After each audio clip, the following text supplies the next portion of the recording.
The Klondike Derby was held in Camp Kootaga today with over 30 kids involved with different activities across the three-day camp. Some of the activities the Scouts got to participate in included knot tying, first aid training, fire making, and activities at an adult-monitored shooting range.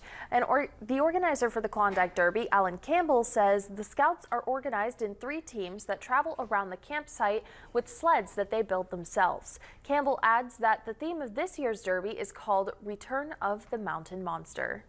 The theme is the return of the mountain monster. There's a mysterious monster that's been working in the hills. He was driven away 2 years ago by the camp dog, but for some reason he's come back. We don't know why, but our scouts are going to be working on scout skills, trying to capture him, and hopefully by the end of today, we'll understand why he's back at Camp Kootaga. Our Peyton Brooker will have more on this story in Wirt County tonight at 11.